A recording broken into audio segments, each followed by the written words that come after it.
Hello guys, this is your fanfic dojo and we are back with our new fanfic, which is what if Naruto and Hanabi started liking each other part 1. And if you enjoy this fanfic then please press the like button and please subscribe to the channel. It motivates me to upload more fanfic like these for you all. Now let's start the fanfic. Have you ever wondered why people found the idea of masks so appealing? Granted that a mask has several uses, it is nothing more than an empty cage to keep yourself in and others out. You don't have to take my word for it, I'm only telling you what I think, not that it matters anyway. My opinion never really mattered.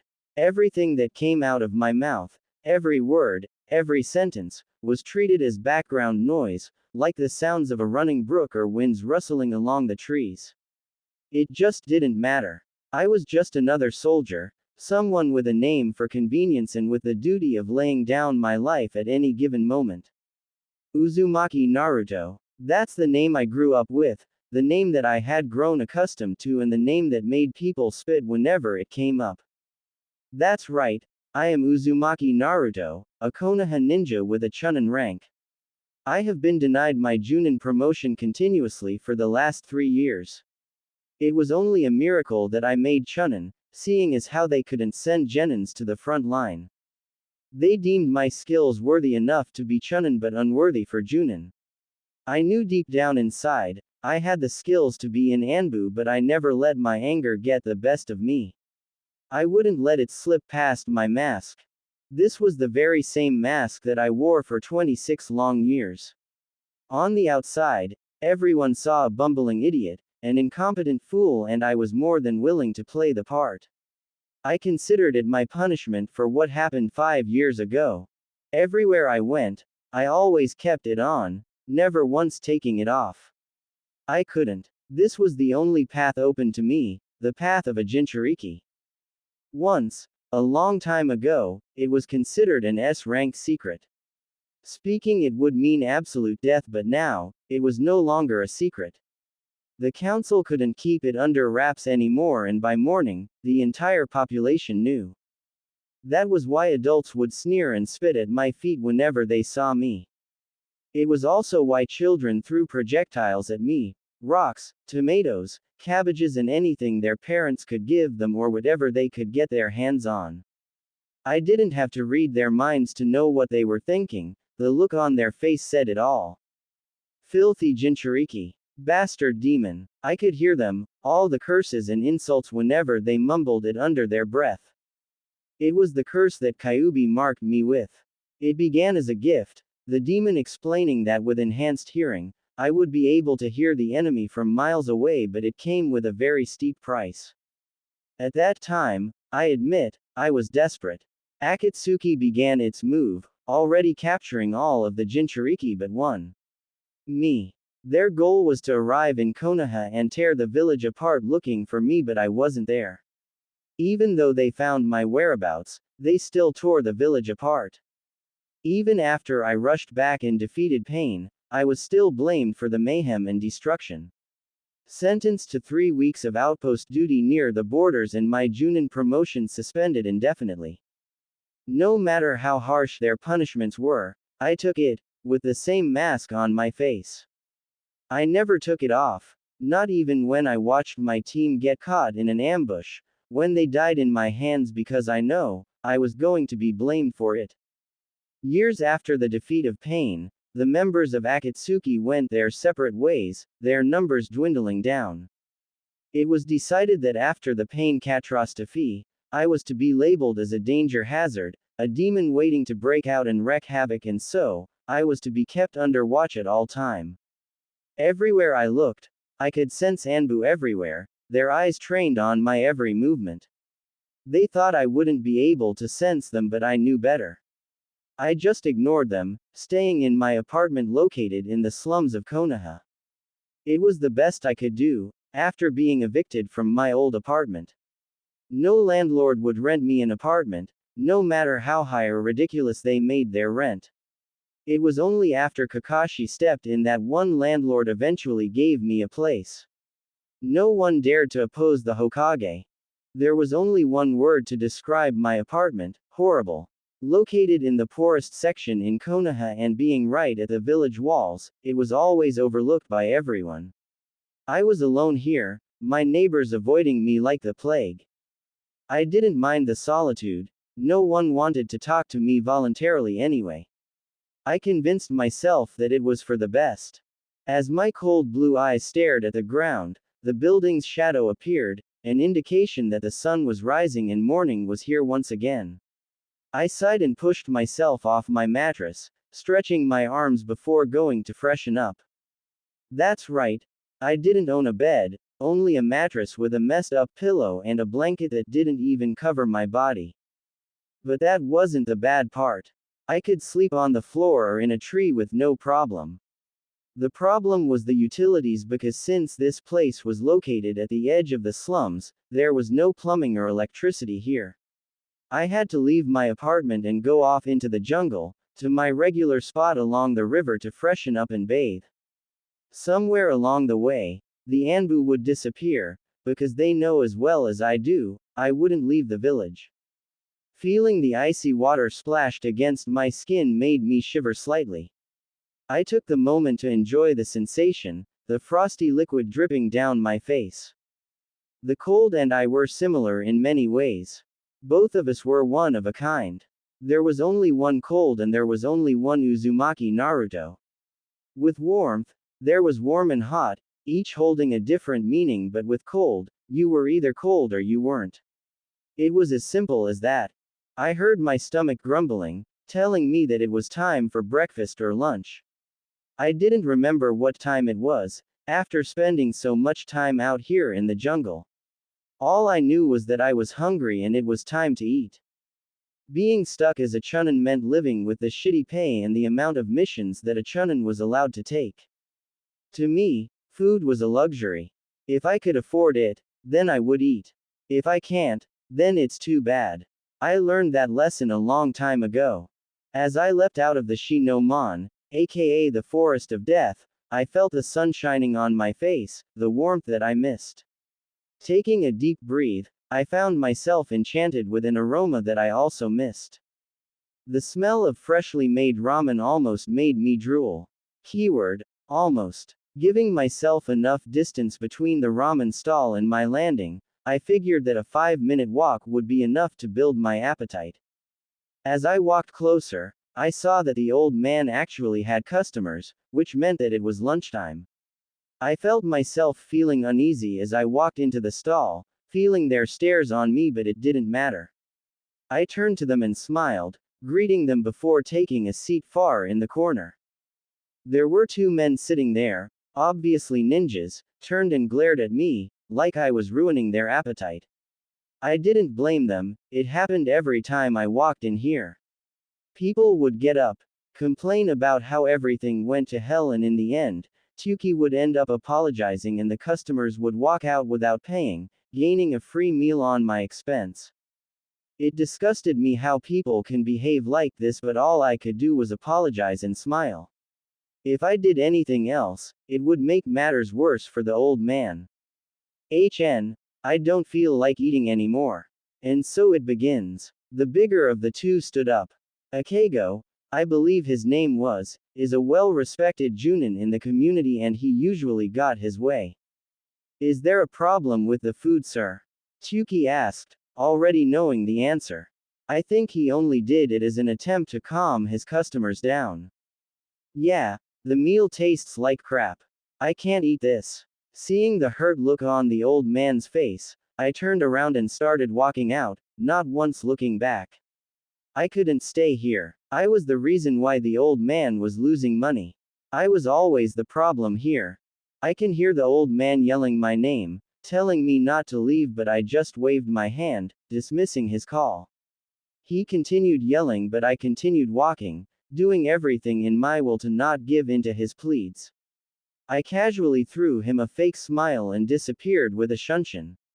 I was foolish to think that today would be the first time in a while that I can have ramen, but I was obviously mistaken. It looks like I wouldn't be having lunch today either. Tuki was the only restaurant owner that actually considered me a normal human being, unlike the rest of the population. Even when I was little, Before I knew about the Kyuubi, the old man welcomed me with open arms. He didn't give a damn about what people thought. That kind smile never left his aging face as I grew up. Throughout my adolescent years to my adult years, Tuki always stuck by my side, but I come to realize that he too, also had a mask. Being someone who went through life with a mask, I could tell that his business was slowly falling apart. Many times, he would claim that he didn't need customers like them, but I knew the truth. He did. The old man wasn't making enough now to get by, and it was my fault. No one wanted to eat at the same place that served a demon. It was considered taboo. My resolve only grew stronger, and I was determined to leave the man alone so he can gather some decent business. On some occasions, I found myself standing on an empty rooftop, staring off into the streets. I could see potential customers cautiously peeking in, making sure the coast was clear. If the demon wasn't there, they would enter and have a good time, but if I was there, the place was emptier than water in a desert. Once I realized what the problem was, it was clear to me that I had to stay away, relying on myself yet once again to survive. Making my way across rooftops, I ignored my hunger pains and headed for the Hokage Tower, hoping to get a decent mission to make my living arrangements easier for the next month. For the past few years, my missions were frequently solo missions. I wasn't given team missions anymore, which made Kakashi comment about how childish they were being. Having my former sensei turned Hokage was something I never expected. He was Hatake Kakashi, the copy ninja, the laziest ninja in Konoha. While his strength was on par with the legendarily Sanins, his attitude never changed. From one man that wore a mask to another, he was able to recognize my mask instantly. I had one throughout my childhood, always putting on the mask of a fool. He kept telling me to drop the act and be myself, but he never saw reality through my eyes. If he did, he wouldn't be proposing such a ludicrous comment. As I progressed through life, he saw that I was hiding deeper and deeper into my mask, and he thought that one day, I was going to be buried under it.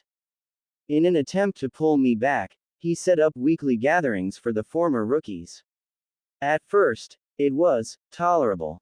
They were somewhat eager to see me, but this was before they realized what I am.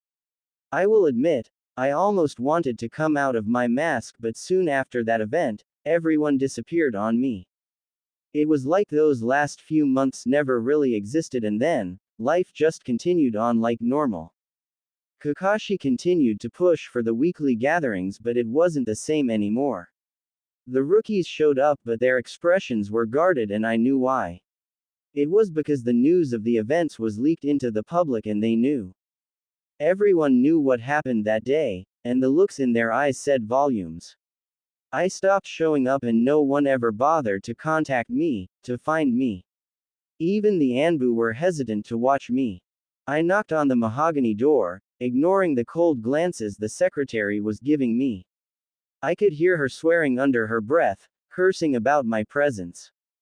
"Come in." Kakashi's lazy voice echoed through the door. I easily pushed it open and saw Kakashi frowning under his mask. "I'm here for my weekly mission." Kakashi didn't look up, which was weird. He always greeted me with a genuine smile, but today, his mood was different, and my guess was that piece of paper that he had on his desk. "Kakashi." I spoke up again, raising my voice slightly. His eyes rose up, looking at me and back at the paper before letting out a small sigh. "Long time no see, Naruto. Is something the matter?" I asked. "Did someone fall into a ditch again?"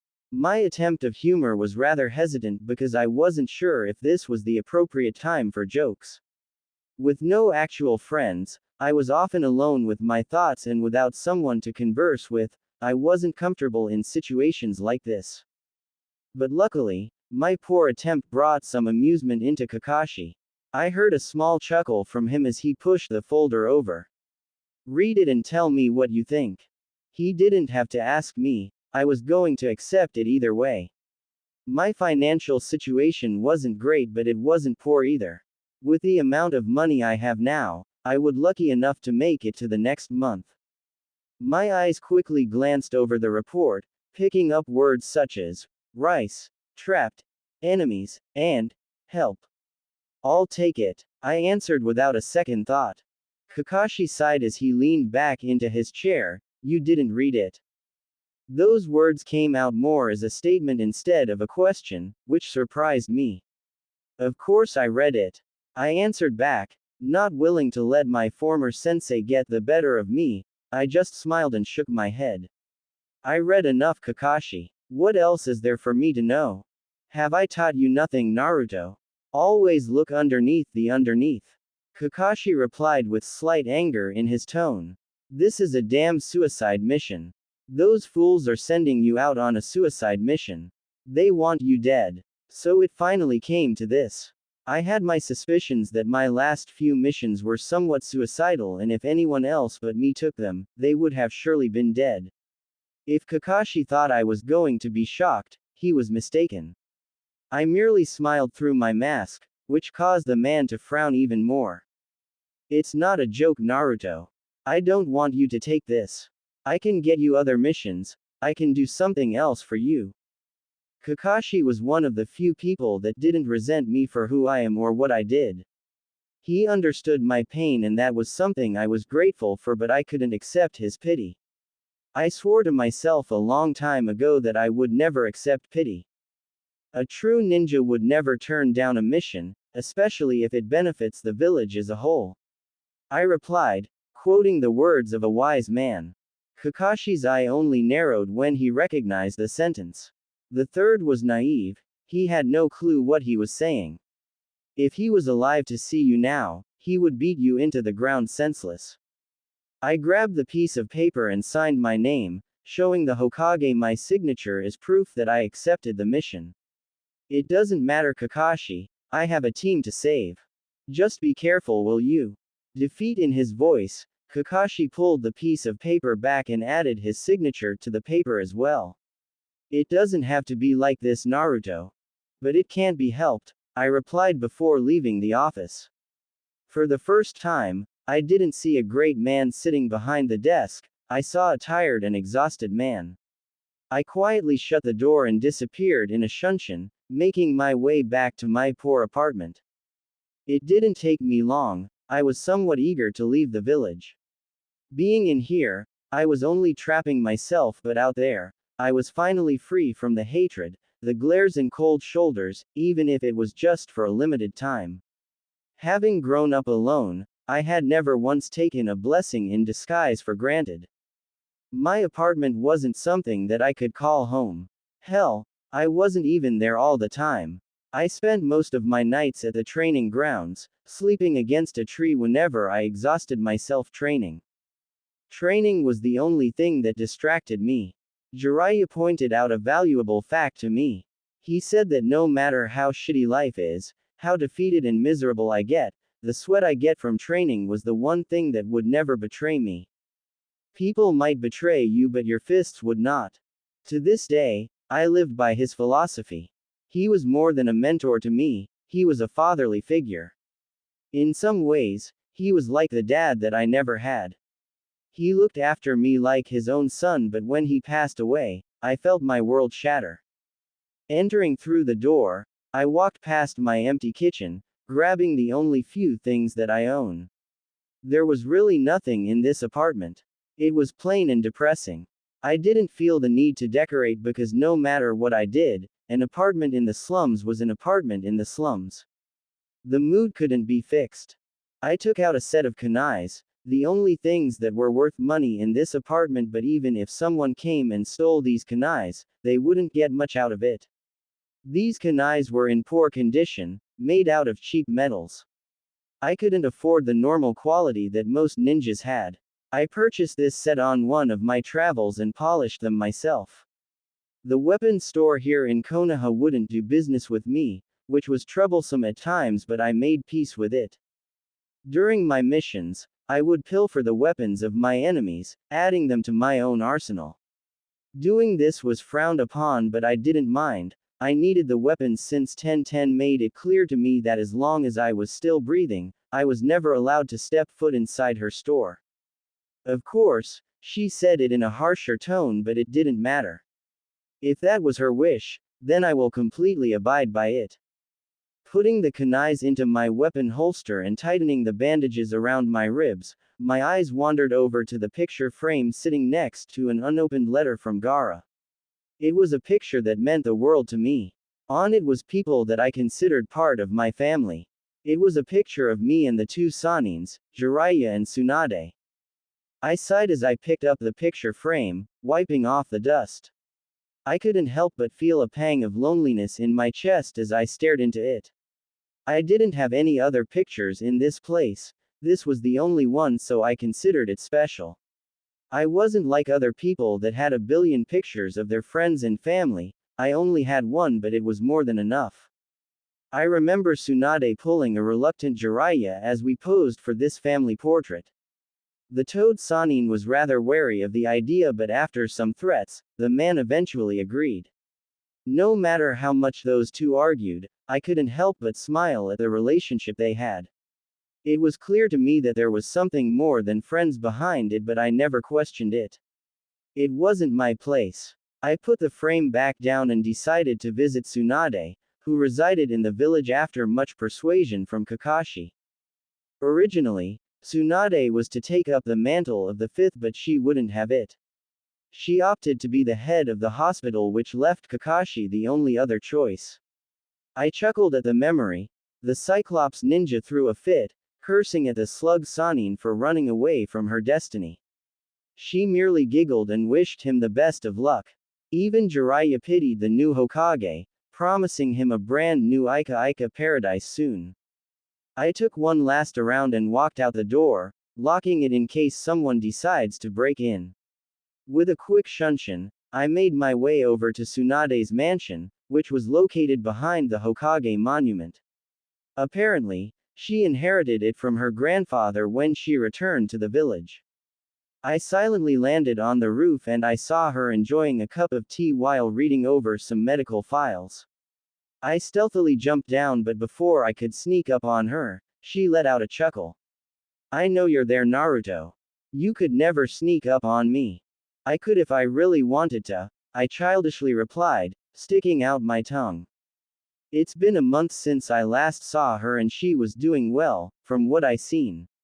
She was always bugging me to learn a medical jutsu, claiming that it could save my life one day, but I always declined, telling her that with my rapid regeneration, I could recover from almost anything.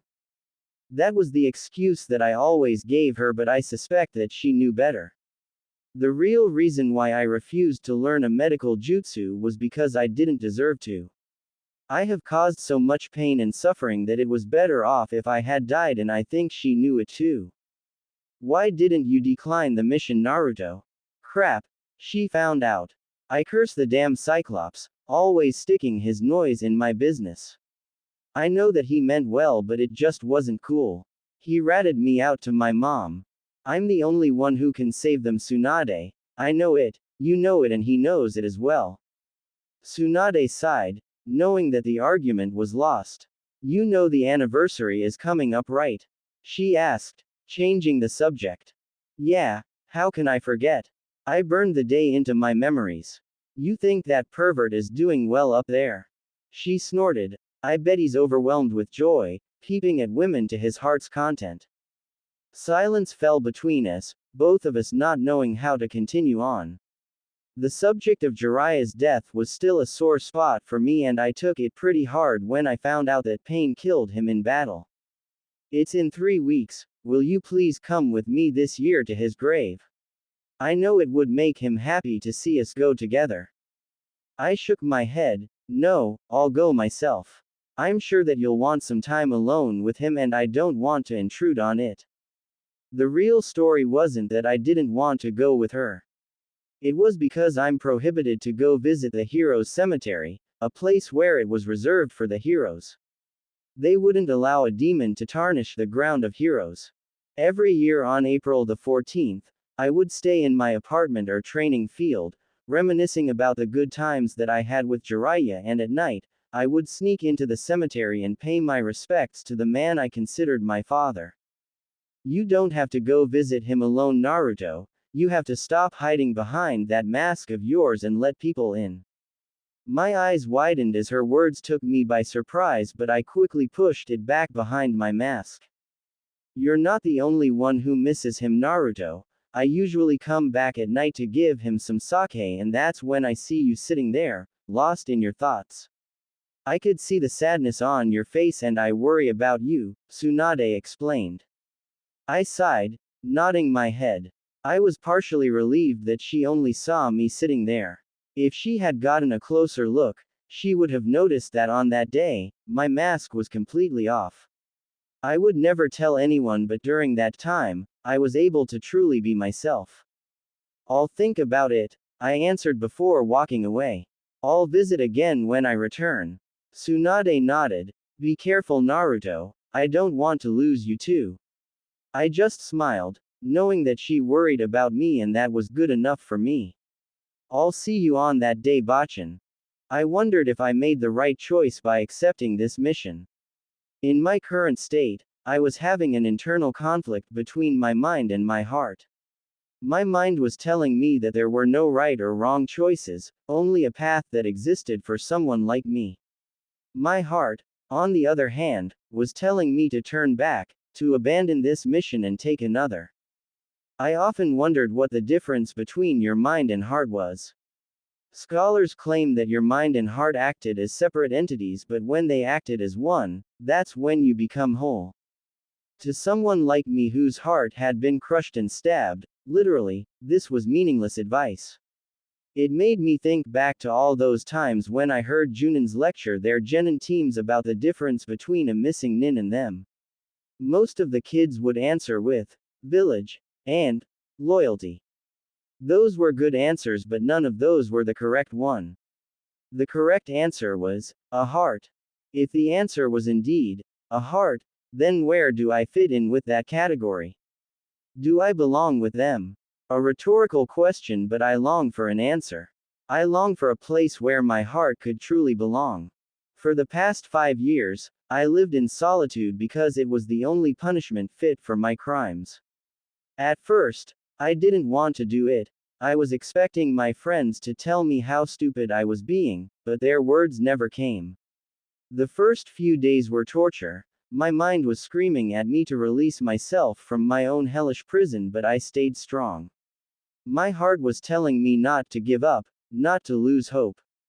I convinced myself that after a few days, the friends that I grew up with, the comrades that I went on missions with, and the people that I had dinner with, would come and tell me that I was being a fool, but they never came.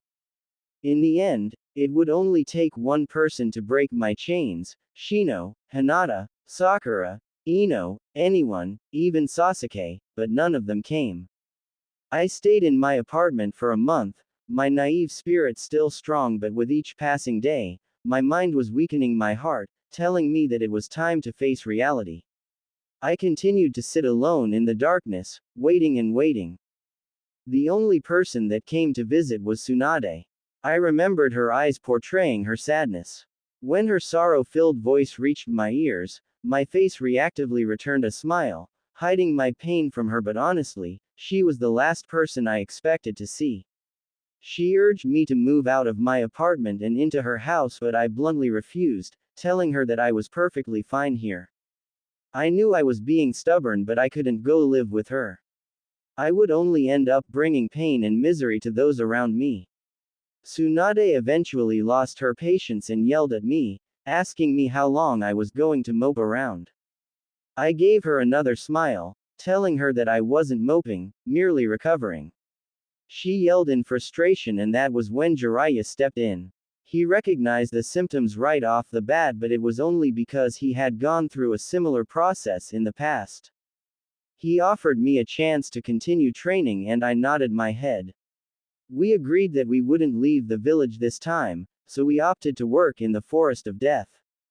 Day after day, I pushed myself to the limit, encountering death more times than your average ninja. Even when Jiraiya called it a day, I trained myself to the point of exhaustion and then some more, his words echoing through my head. My fists were burning not from the physical pain but from the pain of my heart. The pain of loneliness. The pain of abandonment. Throughout the months, I used the training as an excuse to hide myself. I found my skills growing at an exponential rate, and during my spars, I was even pushing Jiraiya to his limits.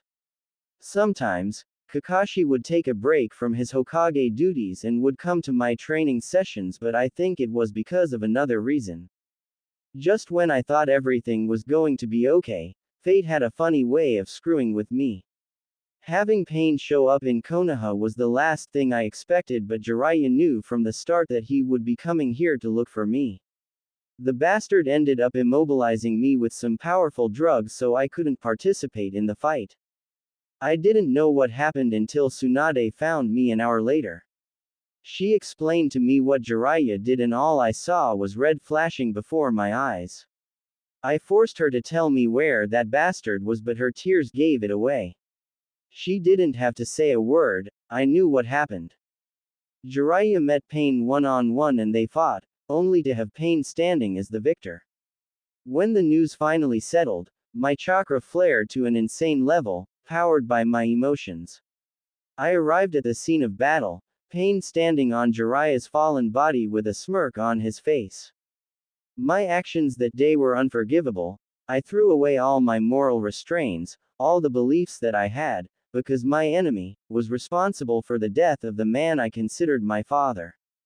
Ever since that day, Uzumaki Naruto ceased to exist. In return, it was only a demon hiding under human flesh. The entire village became distant with me, and the council used any kind of excuse to rid themselves of me. Their favorite method was sending me out on missions that normally required a team of skilled Junins. They knew I couldn't refuse. That's why I was currently headed to the rice country, located deep in Otogakure. I didn't know why a team of Konoha ninjas were there in the first place, but I was about to find out. The travel time between Konoha and the rice country was about 4 to 5 hours, but I got there in half the time, courtesy of my inner demon. My nose stung from the smell of blood.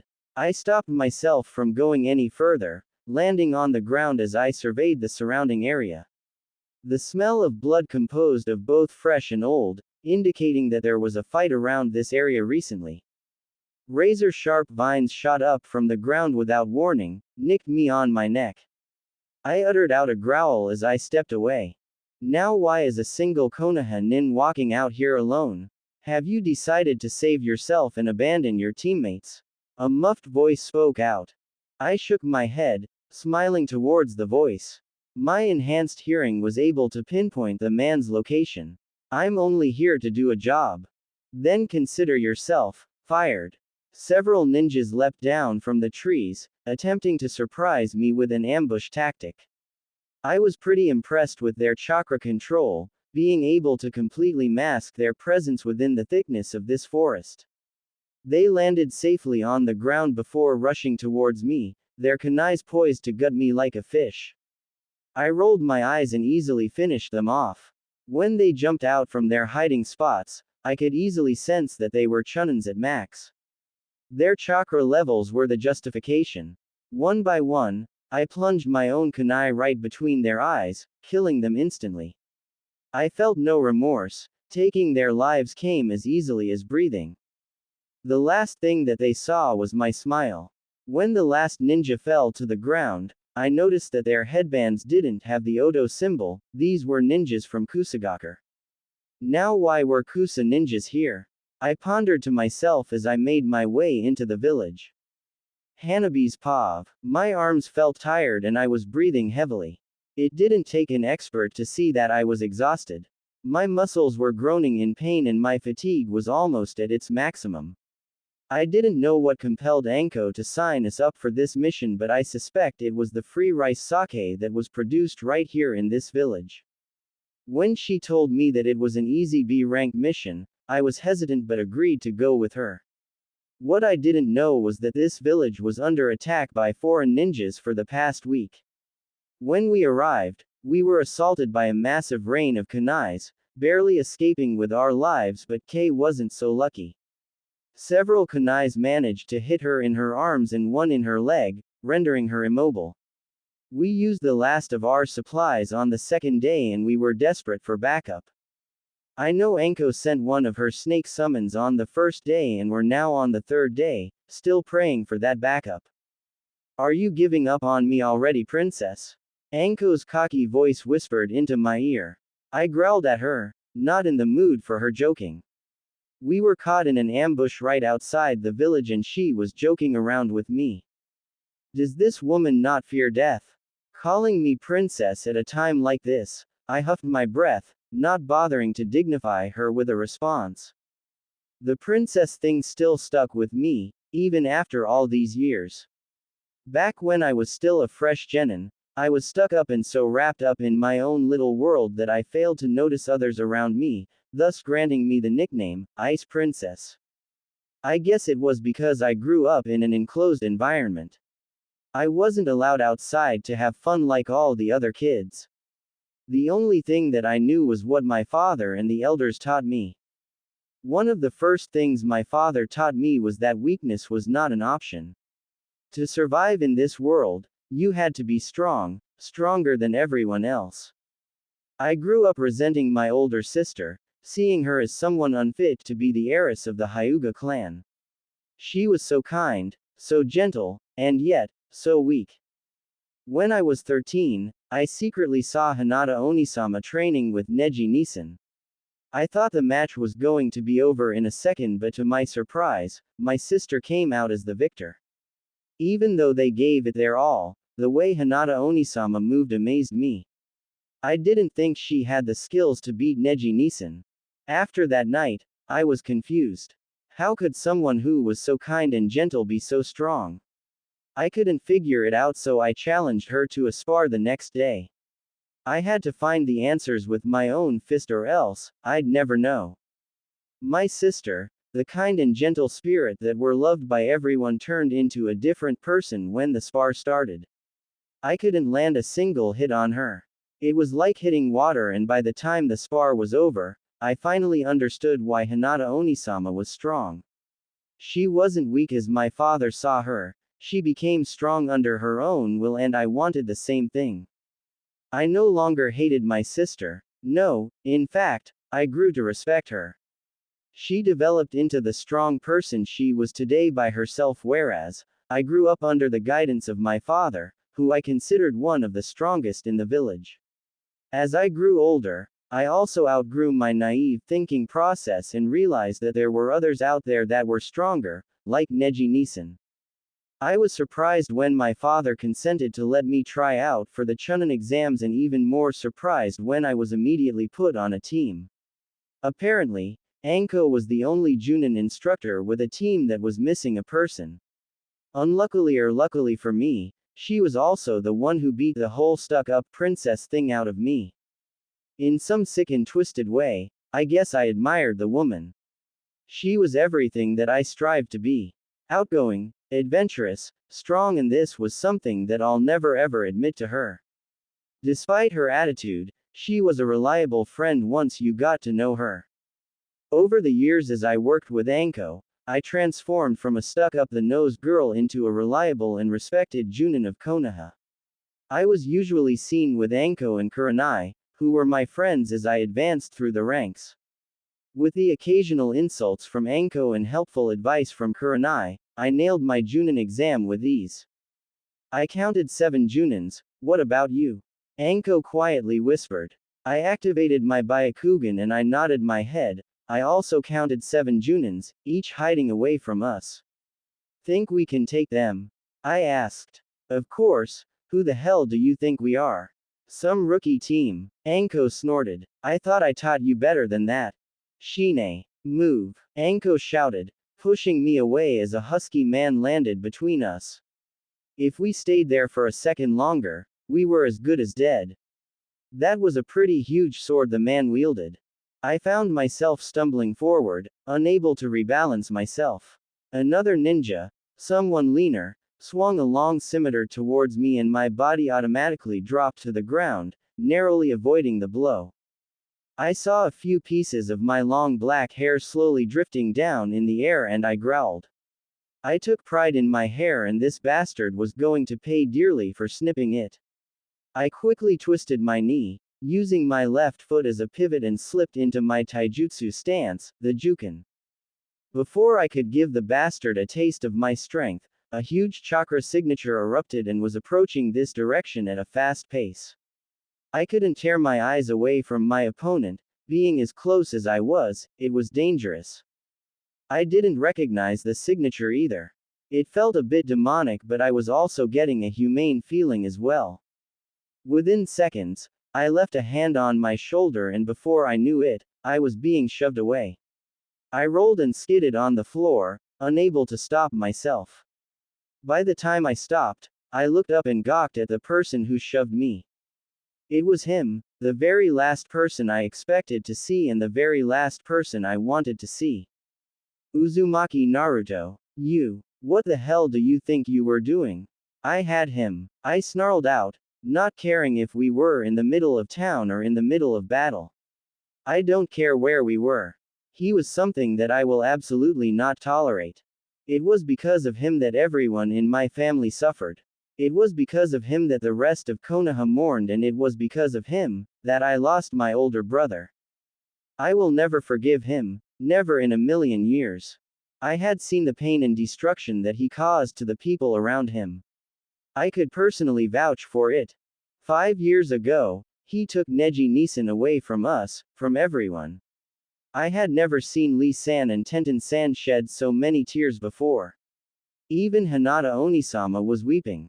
The pained look that she had on her face whenever she saw Uzumaki, it was just too much for her to bear. I wasn't there at the time, but from what everyone told me, Neji Nisan's death was because of him.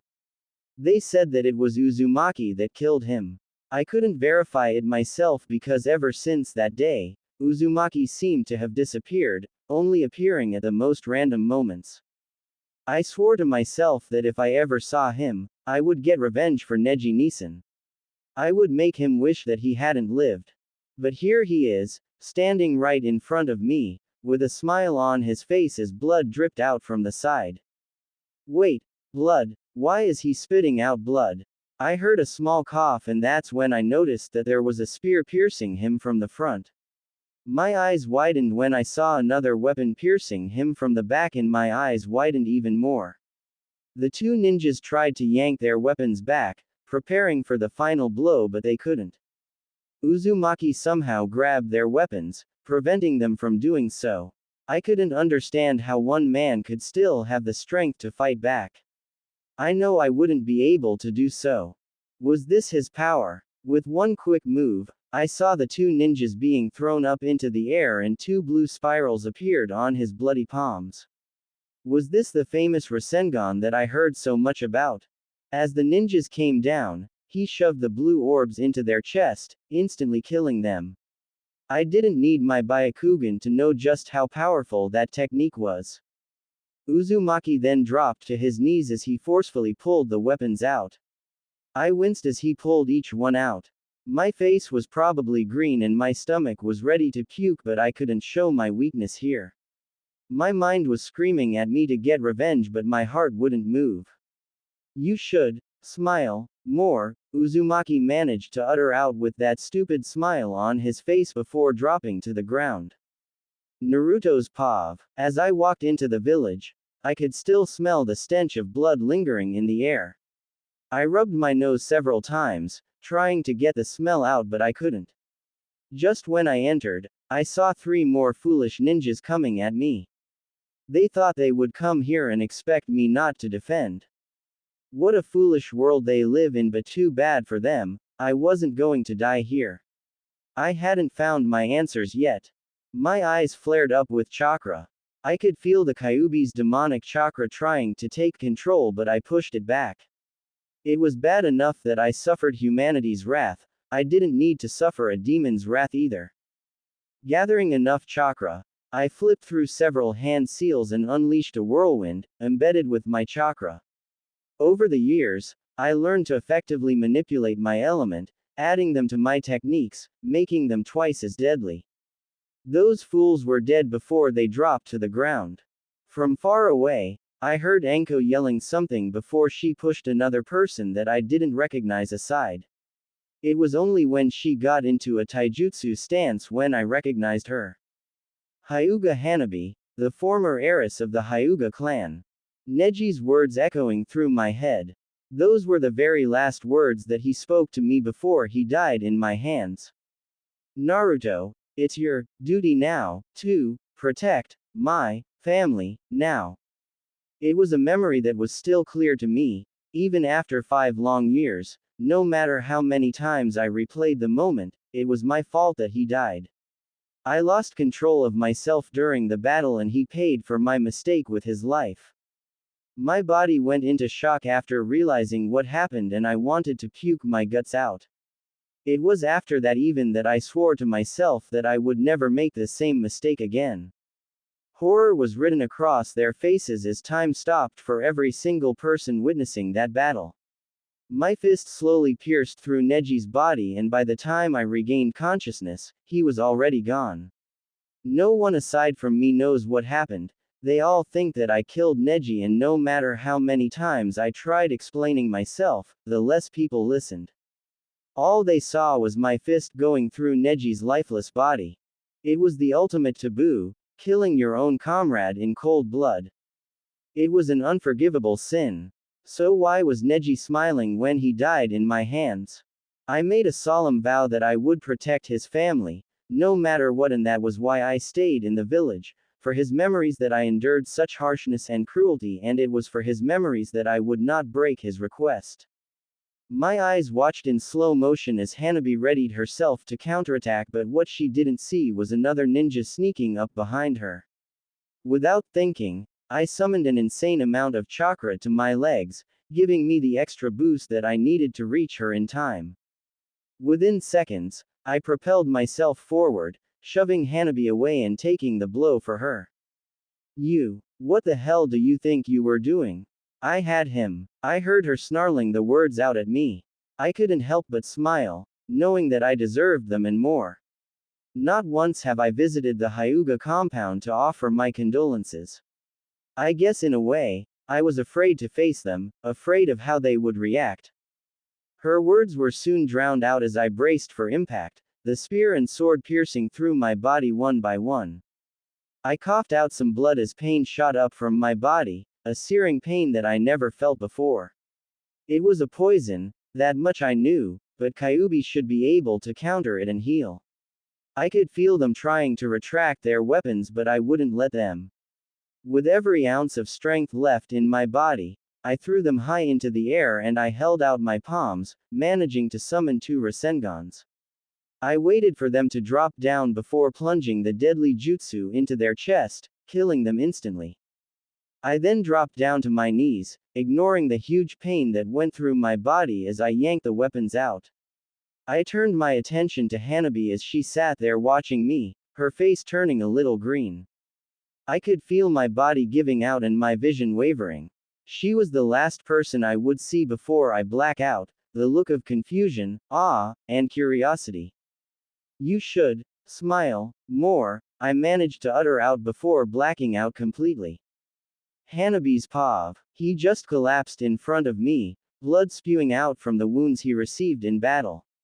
I shivered slightly, thinking that it could have been me lying there. Was he even alive? I crawled over slowly, checking for any signs of life. I put 2 fingers on his wrist and felt a slight pulse. I didn't know why, but I let out a small sigh that I was holding onto. Was it possible that I was feeling a bit guilty? No, it was not possible. I hated this man for what he did to my family, to what he did to his friends. There was absolutely no way that I was feeling guilty.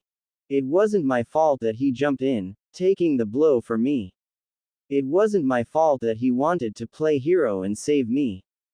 Now, he's lying on the ground, possibly on the verge of dying, and I had no freaking way of saving him. Even though I always wanted to brag to Anko that I had men falling left and right whenever I walked past them, but I couldn't. Men wouldn't fall left and right for me.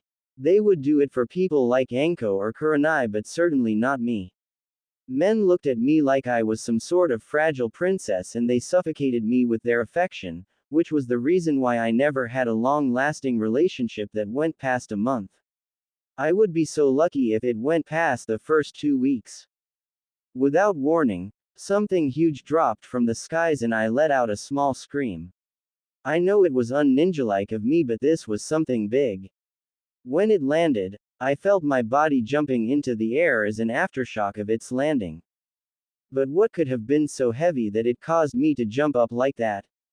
I hesitantly got into my taijutsu stance, preparing to defend myself from any possible attacks, and maybe him as well. I just had to see if I could protect him. I mean, it wasn't the end of the world if he died here, right? I tried to convince my heart that if Uzumaki died here, it wouldn't be my fault, but it wasn't listening. I just sighed as I stood in front of him. My conscience was probably jumping for joy at my bold move. I heard a loud coughing noise as it took a step. Stupid Aniki. That's the last time I'm going to let him summon me like that. I heard it speak. Aniki. I thought. What did it mean by that? My heart literally stopped when the dust cleared, giving me a clear view of the creature. Standing before me was a giant frog. I think it was a frog except that it was dressed in a blue yukata. When it turned its gaze towards me, I quivered under its glare. Even though I was from one of the four noble houses, this toad had a majestic aura surrounding it and I couldn't help but to look away. Damn it. Now I gotta carry your sorry ass back to Konoha Aniki. I heard the frog whine. It was only then that I was able to put the pieces of the puzzle together. The frog was referring to Uzumaki as Aniki. Then, could it mean that Naruto was its summoner? I only heard legends of the frog summon, knowing that the Yondaime and Jiraiya of the legendary Sanins were able to wield its awesome power. My eyes tore itself away from the frog and looked at the man lying on the ground. Could he really be its summoner? The frog took a sniff of air and his face turned from a whiny pouting one to an angry one in less than 1 second. What the hell is this? It roared out. I couldn't find my voice to answer it. I was too scared to do otherwise. When it couldn't get an answer out of me, it turned towards Anko. Oi, you psychotic bitch. What happened to Aniki? Oh, that was a big mistake. I had seen guys in the past that called Anko a psychotic bitch and they hadn't been the same since. Anko managed to finish her 2 opponents with ease and shunshin over. She growled at the frog before looking at Uzumaki. Take a closer look, Hanabi. Her voice was dead serious and I did as I was told. There was no place on the field for subordinates that didn't follow orders. Anko had drilled it into our heads ever since we were genin. My bloodline was a very handy tool to have. It allowed us to see the body's chakra pathways and detect the flow of chakra, which was why some of the Hyuga became medic nins. I didn't see the normal blue chakra that resided in our bodies. Instead, I saw a purplish color flowing through his system and my eyes widened when I realized what it was doing. It wasn't just flowing through, it was flowing through and clogging it up. I quickly relayed the information to Anko and the frog. Well, what's wrong with Aniki? The frog asked. It has to be some kind of poison. I don't recognize it. If what Hanabi said was true, we don't have much time to lose. Anko shouted. Get Naruto back to Tsunade stat, you overgrown toad. If he dies, I swear, I'll feed you to my snakes. It wasn't a frog, it was a toad. Seriously, I would have never able to tell the difference between them. I like to see you try. I never lost a fight against a snake. Never have. Never will. The toad boasted. With ease, it scooped Uzumaki up in one arm. Go with Gamakichi, Hanabi. Tsunade might need your eyes to figure out what's wrong. I nodded my head and walked over, but Anko stopped me before I got any further. She pulled me back and whispered into my ear. Don't let him die, you hear me, Hanabi? He's important to me. Why? I asked, but Anko gave me the, I'll explain later, look. Fine, I replied before getting on Gamakichi. Just what was the connection between Anko and Uzumaki, and why did she tell me to bring him to Tsunade instead of the hospital? Surely the medical staff there was competent enough to treat a poison wound, right? I pondered these questions to myself as the toad rushed us back to Konoha, leaving me with so many unanswered questions and the big mystery that was Uzumaki Naruto. Okay. This is just weird. Let me tell you, I've seen a lot of things in my career as a ninja, but this one takes the cake. I would have never imagined myself riding on the back of a giant toad with the last person I expected to see. Nothing could have prepared me for this moment. I would be lying if I said that I haven't been dreaming of the day when I would meet the man responsible for Neji Nisan's death. But here I am, riding on his toad, rushing towards Konoha to save his life. Don't you just love the irony? Just thinking about him makes me want to lash out and hit something, or someone, but that wouldn't be wise. There was an awkward silence between me and the toad. I could feel it tensing its muscle up, almost as if it were expecting me to attack. It also didn't help that it kept looking at me every other second, judging me with those eyes of his. What? I asked, feeling irritated. Why do you keep looking at me like that? I don't like you. The toad responded, clear and straight to the point. Don't think for a second that I won't kill you if you do anything to Aniki. I scoffed. Do something to Uzumaki? What the hell was I going to do? Jump over while moving at an incredible pace just to take my revenge? I may be skilled, but I'm not that good to pull that off. Why does it matter to you, Toad? I didn't ask him to do anything.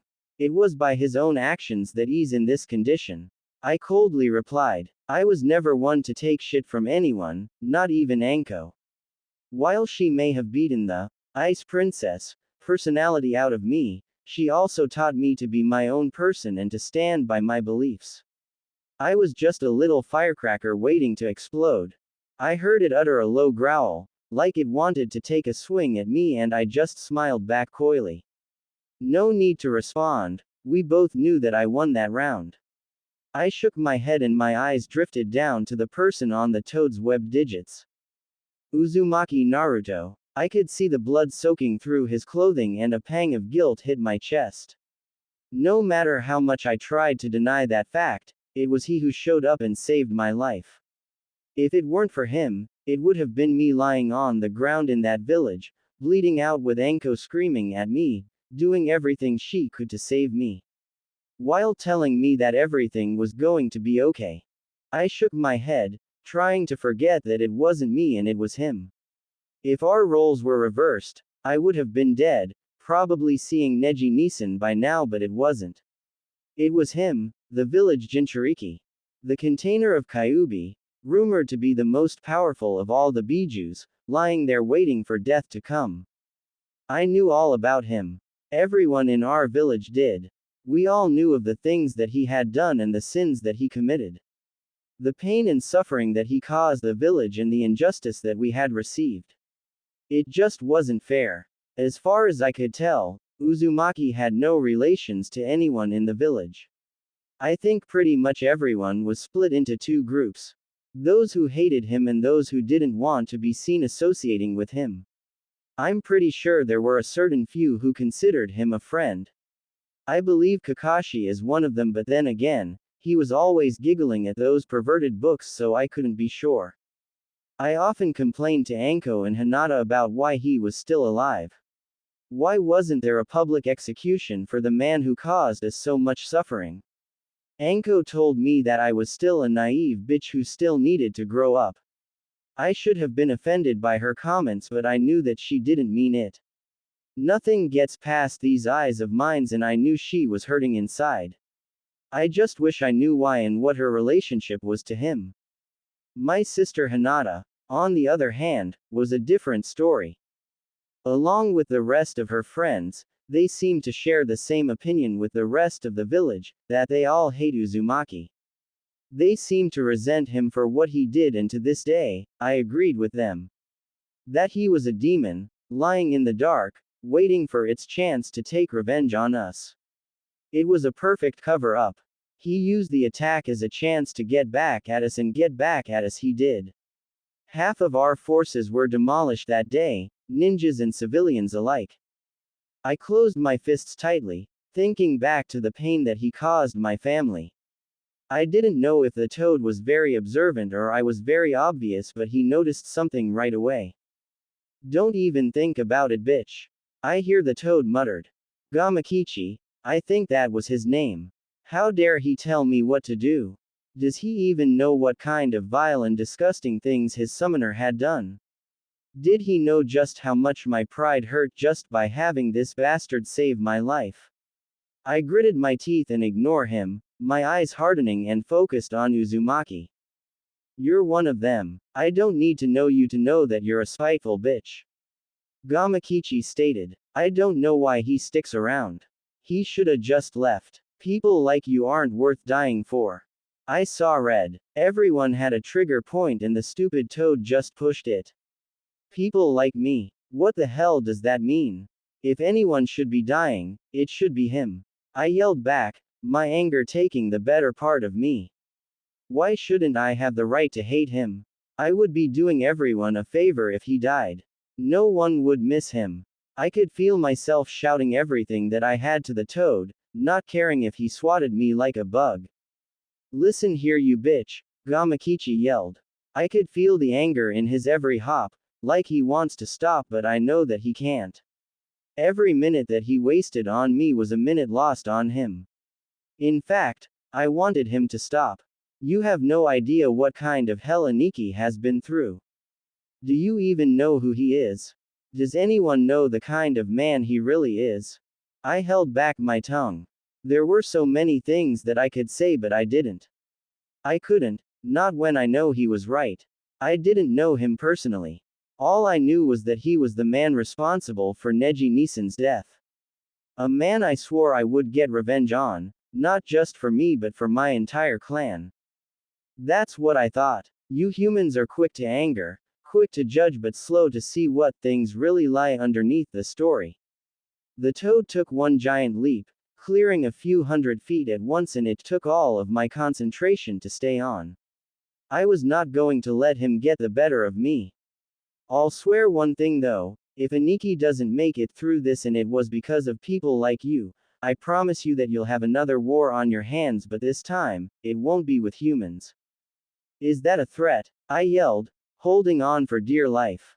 He was doing this on purpose. I knew he was. If you think he's so great, why don't you tell me what really happened? Tell me that he wasn't responsible for what happened 5 years ago. Despite the wind rushing past my body, I could have sworn that I heard a sigh coming from his mouth, but no words ever came. Naruto's POV. Darkness. Nothing but darkness. Why do I even bother trying? I feel like I'm fighting a losing battle here. My body is telling me to give up, to just let go, but my heart won't agree with that. It's pushing back, fighting against all odds, but what good will that do? If the fates wanted me dead, I wasn't going to fight it. I've caused enough pain and suffering to people. I'm just so tired. Would it be wrong for me to just close my eyes? Tsunade, Kakashi, Neji, Jiraiya. I just wish someone would tell me what to do, what I can do. I often dream about what life would be like if I didn't have the Kyuubi inside of me. Would I have been treated normally like everyone else? I shook my head. I'm not that lucky. It also doesn't help that I keep seeing her face in my memories, the look of surprise and curiosity directed towards me before I blacked out. Why did it have to be her? No, it was probably better this way. Let me die by her hands. At least she would have her revenge on me. Just let me be done with this. I'm just too tired to continue on. Just let Hanabi be the one who does it. It's only fair since Neji died by my hands. I had no idea what compelled me to rush in like that. Was it because of that promise that I made to Neji? That I would protect his family no matter what? Or was it something else? I don't know. There were just some questions that you can ask but you'll never get the answer to. As I'm standing here thinking, I realize that everything's black. It's not like darkness has ever bothered me. It's all but a welcomed companion ever since I've been alone. But why is everything black? Shouldn't Kyuubi have healed me by now? I shouldn't have even fainted from those attacks. I survived when Sasuke rammed his Chidori through my chest, but I can't walk it off with a couple of weapons stuck in my chest. What kind of messed up shit is that? Kyuubi, I yelled out. I received no response back from the demon, which was odd. Even though I haven't spoken to him in years, his presence was always there, like a little annoying problem that won't go away. No matter where I look, it's not the familiar mindscape that I grew familiar with. Where were the leaky pipes and the gloomy brick walls? I reach out with my hands trying to feel something, anything, but there's nothing there. I would have tried running, but I'm afraid that I would run straight into the wall or even into a hole, so I slowly move my feet, feeling anything that might be hazardous to me. Seconds pass, turning into minutes, and then I lost track of time. I'm not even sure how long I've been here, but it doesn't look like I'll be leaving anytime soon. Am I just walking in a straight line, or am I moving in circles? I don't even know, but I guess only time will tell. Hanabi's POV. It took a little more than an hour for us to make it back to Konoha, but during that entire trip, the toad remained silent, leaving me to the scrutiny of my own thoughts. What was I supposed to think after all of this? That there was some ulterior agenda surrounding Uzumaki. I rolled my eyes at that idea, but I didn't wholeheartedly dismiss it. There was more. There had to be. Why else would the toad say something and then shut up? It just didn't make sense. There was a secret. I knew there was. What could be more of a secret than being the container for the Kyuubi? Yes, I agree, it was once an S-class secret created by the third, but now, it's public knowledge. Everyone in the village knew who he was and what he represented. I racked my brain trying to figure out what else it could be. A spy for another village. Treason. Was he a love child from the council? My eyes widened at the last thought and shook my head. Never in a million years would he be a love child. I actually felt disgusted thinking about that. I let out a small sigh of relief. We reached our destination and I jumped off, glad to be back on the ground. I didn't enjoy the ride. I really didn't. Without warning, the toad bellowed for Tsunade-sama, or rather, Ba-chan. I snorted in response, thinking how disrespectful it was being, but before I could correct him, I saw something fly out from the window, smacking the toad right between the eyes. OWWW, Gamakiki groaned and I held back a snicker. What the hell was that for? Serves you right, I thought. I saw the slug Sanin walk through the doors, yelling at the toad for copying the brat's manners. Her eyes immediately went to the person lying on the ground and she rushed over. I didn't need to be a mind reader like Ino to know what was going through her head. The Sanin fired off a series of rapid questions to the toad and I couldn't help but feel vindicated to see it cower under her gaze. It held up his webbed digits in defense before sputtering that he didn't see anything. Honest Ba-chan, I didn't see anything. He ran off on his own. Ask the Hyuga chick. Crap, stupid, good for nothing toad rat me out. I didn't know why, but from the moment she laid her eyes on me, I no longer felt like a 21-year-old but rather a 5-year-old with her hands caught in the cookie jar. Hanabi, she called out. I looked at her and waited, unsure of what she wants me to do. She performed a basic diagnostic jutsu on him before her head turned and glared at me. Hanabi, come here now, she yelled. I flinched and ran over. I could hear the toad snickering at me, but before I could turn around and glare at it, she yanked me down and I was held face to face with the medic. What exactly happened? She asked. No humor detected in her voice. I quickly told her what happened and what was going on with Uzumaki. I heard her yell out for her assistant, Shizune, to get some medical supplies and come out. The next several moments, there was no other way to describe it. It was just a blur. I saw them cut open his vest and shirt to get to the root of the problem. I could see the bloody mess that was once his chest and I almost threw up. Underneath his shirt were wounds that would have killed everyone else, but by some miracle, he was still alive. Was it a miracle or an act of God? I couldn't help but notice that his body had scars on it too. Not your basic oops I cut myself scars. No, these scars looked painful, almost as if he went through some kind of sadistic torture. I couldn't help but feel a little sympathy for the man. There's a blockage on his left side Shizune. Already on it Tsunade-sama. Why isn't he healing? Kyuubi's chakra should have kicked in by now. The two went back and forth, healing and asking questions as they go. The curiosity got the better of me and I activated my Byakugan. About time. I heard her mutter. Huh? I asked. I turned my head and noticed that Tsunade was looking at me, with a small smile on her face. What do you mean about time? Were you expecting me to do something?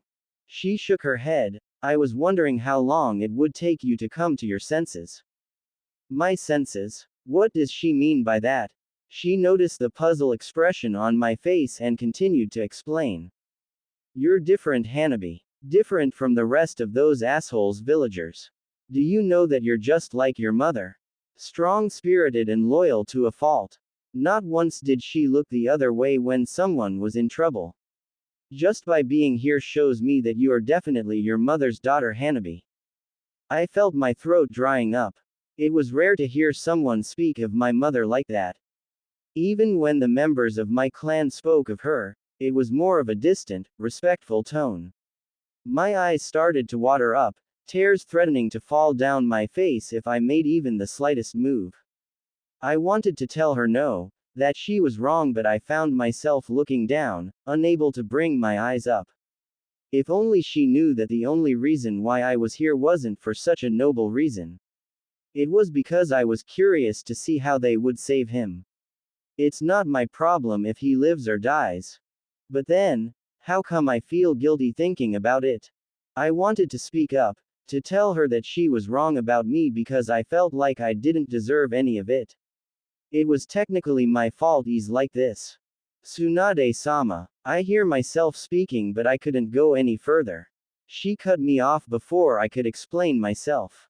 No, Hanabi, you have to understand. This brat is part of my family. Not once has he come to me for help, nor did he ever complain about how shitty his life was. She sighed. For the first time, I didn't see a strong woman before me, the once potential candidate for the Hokage position, but a tired and weary woman who's exhausted herself saving a loved one. Tsunade-sama, we're losing him. Shizune's frantically cried out. I could see Uzumaki convulsing on the floor, with blood continuing to gush out from his wounds. I heard the Sannin swear before performing another diagnostic jutsu. I watched as a grim look appeared on her face as she moved her hands towards his heart. Was something wrong with his heart? I thought. It couldn't be. I was sure those weapons missed his vital organs. Damn it, Naruto. You've come so far to give up now. Don't you give up, damn it. Fight. Tsunade yelled. Her hands turned a bright green as she started pushing down on his chest. A moment of dread washes over me, wondering if his heart stopped. One look from Shizune confirmed everything. I thought you were better than this, Naruto. Don't let them win. I could see the sweat appearing on her forehead, and even with my Byakugan activated, it was futile. The chakra was indeed making its way to his heart, but it was stopping there, almost as if something was blocking it.